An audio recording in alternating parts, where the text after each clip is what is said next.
Hello everyone, my name is Saif Khan and today I am going to discussing about my two topics. The first one is the communication tips or the speaker or the listener, and the second one is the discussing difficult topic effectively. तो इसका ये मतलब है कि बिना अच्छा बोलना और बिना अच्छा सुन के हम एक अच्छी communication start. So firstly we will try to understand the speakers. So we all know that the attention is very important thing for anything. जो आप किसी चीज़ में ले लें, किसी एक्टिविटी में ले लें, किसी कम्युनिकेशन में ले लें या किसी भी चीज़ में ले लें, attention is the very important thing for everyone. अभी हम यहाँ बात कर रहे हैं कम्युनिकेशन की, जहाँ पे कम अटेंशन बहुत ही ज़्यादा ज़रूरी है. जैसा कि मान लीजिए अगर आप किसी से बोल रहे हैं और उसका ध्यान बिल्कुल भी आपकी तरफ नहीं है तो वो आपकी बात में ज़रा से भी इंटरेस्ट नहीं लेगा, और ना जब वो इंटरेस्ट नहीं लेगा तो वो जाहिर सी बात है कि बिल्कुल वो आपकी बात को ज़रा से भी समझ नहीं पाएगा. So speak attentively rather than watching here and there. And the second thing is, जैसे कि आप सामने वाले से जो क्वेश्चन पूछ रहे हैं तो आप इस तरह के क्वेश्चन पूछें कि वो आपकी बात को समझे और आपके क्वेश्चन को डिस्क्राइब कर सके, क्योंकि बिना डिस्क्राइब किए ना हम उसके परसेप्शन जान सकते हैं और ना उसके व्यूज़ जान सकते हैं कि वो कहना क्या चाहता है. जैसा कि सिर्फ हाँ या ना में जवाब लेने से एक कम्युनिकेशन कभी सक्सेसफुल नहीं हो सकती. Okay, and the third one is to avoid the lengthy lectures. क्योंकि जैसा कि आप जानते हैं हर किसी को, ज़्यादातर लोग लेंदी लेक्चर्स पसंद नहीं करते. जैसा कि कोई 1 घंटे तक लेक्चर देता रहे और सामने वाला का उसमें कोई इंटरेस्ट नहीं है और वो कुछ नहीं समझ पा रहा है, तो मेरी नज़रिया में वो बिल्कुल ज़ीरो है और वो कम्युनिकेशन कभी सक्सेसफुल नहीं हो सकती. और एक स्पीकर का मोटो क्या होता है कि सामने वाले को समझाना. इसका भी एक सिंपल सा तरीका है. जैसे कि मान लीजिए हमारा कम्युनिकेशन बहुत लंबा है तो इसके लिए हम बीच बीच में हमें साइलेंस क्रिएट करना चाहिए, जिससे कि सामने वाला का भी इंटरेस्ट बना रहे और वो हमारी बातों को ईजिली समझ सके, जो हमने डिस्कशन किया है, जो हमने बोला है उसे प्रोसेस कर सके और अपने माइंड में उसको ऑब्ज़र्व कर सके. अब हम समझते हैं लिसनिंग स्किल. जैसा कि हमारा था स्पीक अटेंटिवली था, ठीक उसी तरह लिसनिंग अटेंटिवली है. अब जाहिर सी बात है कि हमारा ध्यान इधर उधर होगा तो हम जो सुन रहे हैं वो हम कभी समझ नहीं सकते. और सिर्फ सुनना इम्पॉर्टेंट नहीं है, सुनने के साथ साथ समझना भी इम्पॉर्टेंट है. जैसा कि मैं किसी को कोई चीज़ बता रहा हूँ और वो बीच बीच में इंटरप्ट करता रहेगा तो ना तो मैं उसे बता पाऊँगा और ना तो वो मेरी बात को समझ पाएगा. So it is very important to don't interrupt. And the third one is clarify and reflect what you hear. जैसा कि समझ लीजिए आपने कुछ कहा मुझसे और मैंने कुछ और समझा. So it is very important to clarify first. जैसे कि जो मैंने सुना है वो सही सुना है या सही समझा है. And the another one is the reflect. जैसा कि फॉर एग्जांपल मैं सुनता रहूँ किसी को और उसको बाद में लगेगा कि मैं इंटरेस्ट ही नहीं उसकी बातों में और उसकी बात को मैं समझा ही नहीं, तो इट मीन्स कि मैंने उसको रिफ्लेक्ट ही नहीं किया. So it is very important to reflect what you hear. So it is very important for the speaker and the listeners.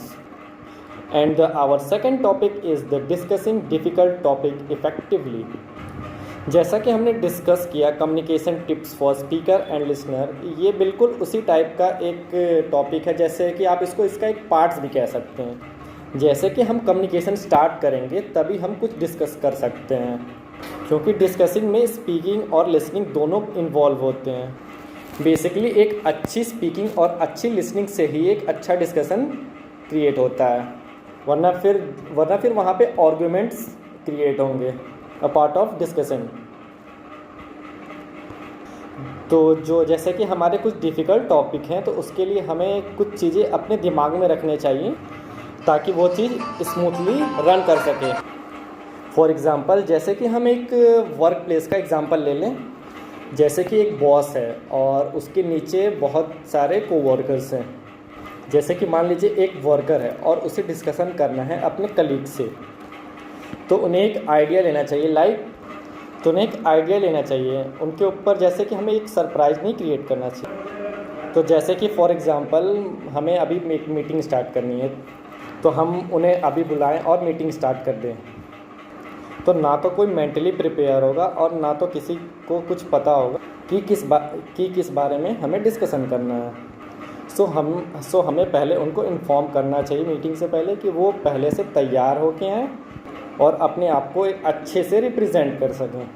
And our second point is hold a conversation in a private place, like जैसे कि आप कोई private चीज़ discuss कर रहे हैं और कंसेप्टिवली वहाँ पे आपको बहुत सारे साउंड्स आ रहे हैं, बहुत सारे, और जैसा कि कोई डिफ़िकल्ट टॉपिक है और बाहर से आपको डिस्टर्बेंस होगी तो आप उसे बिल्कुल समझ नहीं पाओगे। और जैसा कि हमने आपको बताया कि हम ऑर्गेनाइजेशन में कोई चीज़ ले रहे हैं तो वहाँ पे बहुत सारी बातें जो होती हैं वो कॉन्फिडेंशियल होती हैं, जैसा कि उसका भी लीक होना बिल्कुल सही नहीं होता। तो उसके लिए हमें सबसे पहले ये देखना चाहिए कि हमारे पास एक प्राइवेट जगह, जैसे प्राइवेट प्लेस हो जहाँ पे मतलब कि कोई ना आ रहा हो और ना जा रहा हो वहाँ पे, और वो बिल्कुल सेफ सी जगह हो, इस टाइप की जगह होनी चाहिए वो। The third one is articulate your roles and the responsibility. जैसा कि फॉर एग्जांपल मैंने एक मीटिंग स्टार्ट कर दी और मैंने सबको एक टॉपिक दे दिया, तो उसमें मैं सबसे पहले एक रोल और रिस्पॉन्सिबिलिटी सबको बांटूंगा, ताकि वो अब जैसे कि अपने अपने आइडियाज़ लेके आएँ, अपने अपने व्यूज़ लेके आएँ, ताकि वो जो मीटिंग है एक सक्सेसफुल मीटिंग हो सके। जैसा कि आप जानते हैं डिस्कशन का मतलब ये होना चाहिए, और ये होता है कि सब लोग अपने पॉइंट्स रख सकें, सब लोग अपने व्यूज़ रख सकें, सब लोग अपनी बातें रख सकें। अब डैट इज़ नॉट गुड कि जैसे कि मैंने एक डिस्कशन स्टार्ट किया और सिर्फ मैं ही बोलता रहूँ और बाकी सब सुनते रहें, that is not good, like of personally and professionally as well. And the third one is express your goal to the coworkers. जैसा कि मान लीजिए आप कोई एक डिस्कशन स्टार्ट कर रहे हैं, तो जाहिर सी बात है वो डिस्कशन किसी भी चीज़ पे बेस्ड ज़रूर होगा। तो आपको जैसे कि वो डिस्कशन जिस चीज़ पे बेस्ड है, तो वो जो डिस्कशन है वो अपने आपके कोवर्कर्स के सामने रखना है। मतलब इसका गोल क्या है, ये क्यों हो रहा है, मतलब एवरीथिंग। जैसा कि हम कहीं जाएंगे और हमारे दिमाग में कोई चीज़ नहीं होगी तो हम उसे कभी डिफ़ाइन नहीं कर सकते। हमें सबसे पहले उनके दिमाग में ये डालना चाहिए कि हम ये मीटिंग क्यों कर रहे हैं, इस मीटिंग से हमें क्या मतलब है, इस मीटिंग के हमारे क्या फ़ायदा है, ये उनके दिमाग में डालना बहुत ज़रूरी। So it is good to express your goals to your coworkers and your teammates also. And the second one is the inquire about your coworker and your subordinate.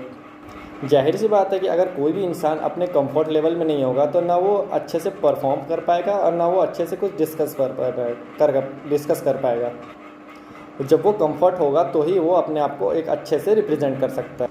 सो ये होती है कंफर्ट लेवल। और अच्छा डिस्कशन तभी possible है जब जितने भी सारे मेंबर्स हैं वो अपने आप को अच्छे से रिप्रेजेंट कर सकें। And the next one is the engage the coworker and give permission to talk. जैसा कि मैंने आपको पहले ही बताया कि मैं नॉन स्टॉप डिस्कशन करता रहूँगा, तो मैं उन्हें ना बोलने का मौका दूंगा ना डिस्कस करने का मौका दूंगा। तो होगा ये कि वो सारी बातों को एक हेडक की तरह लेंगे और वो अपने आप को कभी रिप्रेजेंट नहीं कर पाएंगे। सो इसलिए इम्पॉर्टेंट है कि हम डोमिनेंटली डिस्कशन लीड ना करें। जैसा कि हम एक ऑर्गेनाइजेशन की तरह लेके बात करें, नॉर्मली बात करें, जिससे सामने वाला हमारी बात को समझ सके और अपने व्यूज़ भी रख सके। अगर हम ही बोलते रहेंगे तो हम ना सामने वाले के बारे में जान पाएंगे और ना वो हमारी बातों को समझ पाएगा। डिस्कशन का मतलब ही होता है कि जैसे कि मोर देन 2 पीपल और 3 पीपल, डिस्कशन का मतलब ही होता है कि सारे लोग मिलके अपने पॉइंट्स, अपने व्यूज़ रख सकें और engage the coworker and give permission to the work. This one we have completed. And the next one is the inquire the problems of our coworkers.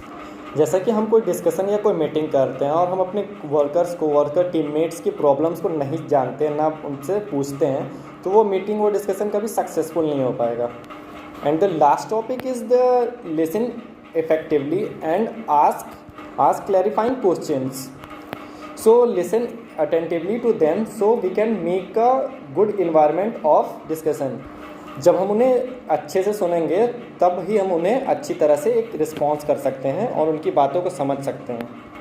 अगर जैसा कि मान लीजिए कि हमें कोई चीज़ समझ में नहीं आ रही है, तो it is not bad to ask question again and again. You can consult with your teammates, क्योंकि जब तक हम उनकी बातों को, अपनी बातों को उन तक नहीं रखेंगे, अपनी प्रॉब्लम्स को उन तक नहीं बताएंगे, तब तक हम उन्हें समझ नहीं पाएंगे, ना वो हमें समझ पाएंगे.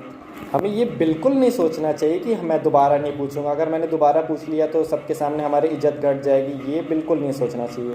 सो it is very important to कि आप उस बात को क्लैरिफाई करें, ना कि ये समझे कि ये पूछने से हमारी बेइज्जती होगी at all. So this is the end of our topic. So thank you so much.